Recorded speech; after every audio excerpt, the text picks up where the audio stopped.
there was a point when I was doing the data entry that I started to look into getting my real estate license. Okay. So I had signed up online. I had gotten like these beginner textbooks to read through. Yeah. So like during my lunch or downtime or, after working, I started going through the process of getting my real estate license. Okay. So by the time I left that, I was most of the way through, I believe, of getting through that real estate license.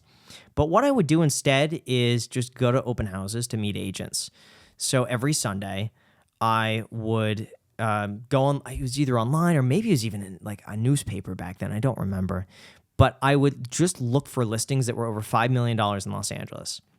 That was my criteria. That was the beginning of 2000. Why $5 million? I figured that if I wanted to be a real estate agent, I'd just start at the top. Oh. Like, I just thought, why waste my Why time? not? Yeah, If I'm going to do anything, I may as well just like $5 million and over. Like, Okay. And this is $5 million 2008. Okay. So $5 I million, 2008. I would just go to these open houses and walk in. So stupid. I would say 20% of the time I'd pretend to be a buyer as some 18-year-old kid, and they would see through it. Oh, yeah. I'm sure, like looking back now, but I'd walk in and think, oh yeah, they're going to take me seriously. They never did. No. So I would go in though, most of the time, and just be honest. I'd say, hey, I want to get my real estate license. What advice would you have for me? Like, how did you do this? How did you get started?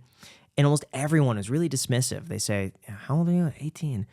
Yeah, go to college. College would be nice. And everyone is saying like, it's a different market. It's difficult. So this again is 8. So we're already over the peak. Yeah, this is just like it had just peaked and things were slowing down. Okay. So pre like Lehman Brothers crash and everything, but things were really slowing down. Lending was contracting. Yeah. So everyone was really discouraging. There's one agent. Her name was Ginger Glass. I love that you remember all these names. Oh yeah, I remember everybody. Ginger Glass was really encouraging, and she's like a top agent. And so it kind of goes to show. The one thing I noticed is that the more successful the agent was, the more encouraging they were, which is really odd. Like all the agents who are not encouraging didn't do sales. It's like when you would go back and look through, it's like they had one listing, right? And they weren't doing that well. But all the agents who were really successful were actually encouraging me. And she was one of the ones I still remember walking into that open house on Roscommare Road in Los Angeles. What a memory! She had this amazing listing, and she would answer my questions, and she didn't just dismiss me, and she gave me some time, like not like 30 minutes, but I kept doing that, and I eventually met this one guy. His name was Vigeli. Mm-hmm. It was his house on Bel Air Road in Bel Air, and the listing was probably right at $5 million. It was not busy whatsoever, and I came in there, and I told him, like, hey, I'm 18. I want to get my real estate license. I want to become a real estate agent. What advice? And he told me, I started around your age as well. I didn't have a college degree. I moved here all the way from Greece. I didn't know any English. I worked as as a busser at a restaurant. I worked my ass off to get my real estate license.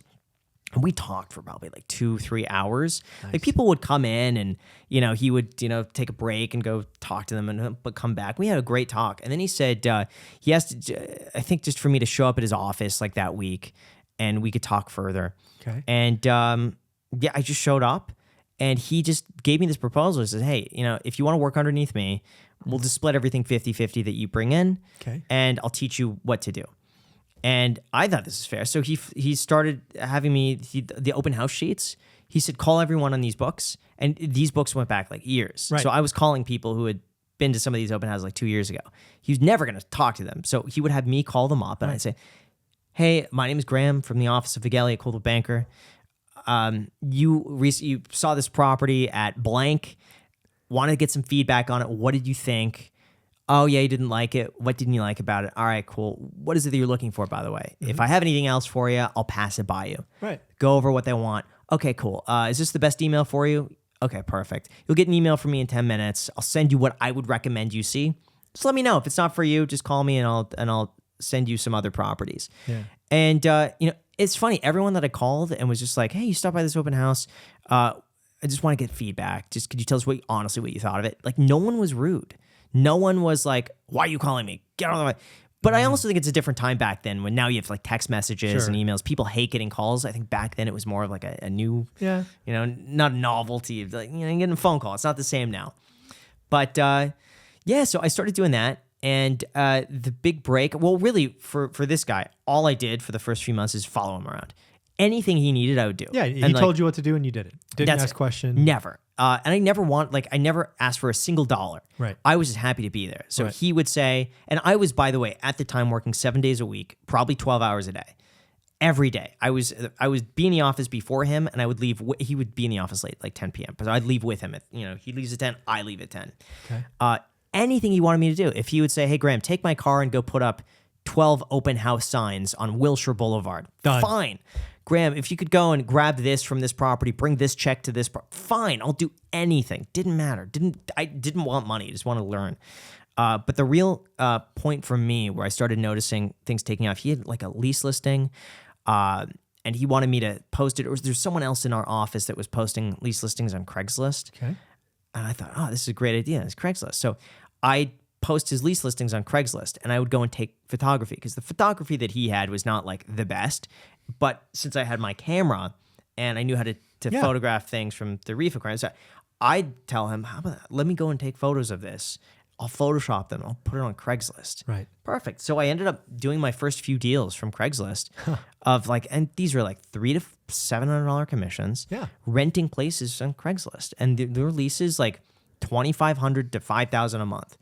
And sometimes people would call me from those and say, I didn't like this place, and I'd say, well, let me find you something. Right. And I'd find them something, and I'd get paid a commission from the landlord. So for the tenant, it cost them nothing. But I would make some money on the back end. Right. And I just churn through these leases. And I really optimized it. Like I took it just as seriously on Craigslist as I do now on YouTube. Because back then you could do HTML on Craigslist. So you could go through and like customize your whole post. And I would A/B test every single thing from putting like my name at the top, my name at the bottom, Graham Stephan Coldwell Banker, my name, my phone number, my email. And I like got this perfect template that I believed worked better than every other ad on Craigslist. And I would even experiment with the titles of the post. Like I noticed when you go in the for sale section, this was 2008, so a long time. I don't know if it's still the case today. The for sale section or the job hiring section, you'd have these cool little like emoji things, like the stars and the squares and the blocks. No one did that for housing. Nobody. And so I said, well, why can't I just put this in housing? So I did. Yeah. And so it was so you would scroll down this thing and you would know within a second my listings. Right. Because you would see these big blocks of text. And I experimented from like long titles, short titles, and I just found this template that worked so amazingly well to get people to reach out to me. Like I realized that most people will not reach out to you unless they see a phone number and an email address. Okay. But they'll email you, but they're not going to call you. But if they just see an email, they're sketched out. So they want a phone number in there too, just for legitimacy. So I put a phone number in there instead. If I led with Coldwell Banker, they would immediately think, oh, it's this big company. But if I led with my name, they would be more likely to reach out because it seems more personable. I figured out all the picture placements, which thumbnails you want to have. I figured everything out. And then I found a Craigslist tracker where you could track the number of impressions a certain page gets.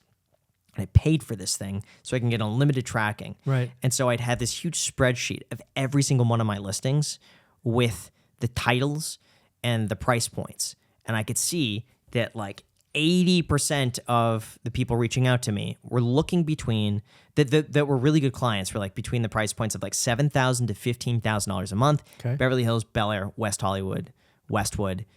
That's it. So I said, why am I going to waste my time posting all these other leases if it doesn't fit this criteria? So that's the point where I started going to other agents in my office and just asking them, hey, you have a lease like this. It's been on the market for 30 days. You haven't rented it. The photography's not that good. I'll give you free photography. You could take it, put it on the MLS. It's free. In exchange, just let me post it on Craigslist and bring a tenant. If you rent it out before I bring you someone, I get nothing, but let me at least post it on Craigslist. Almost every agent would say yes to that. Sure. And then in a lot of those cases, I would be the ones to bring the tenant because they'd reach out to me. Or they don't like the house, but then I could help that tenant find something else.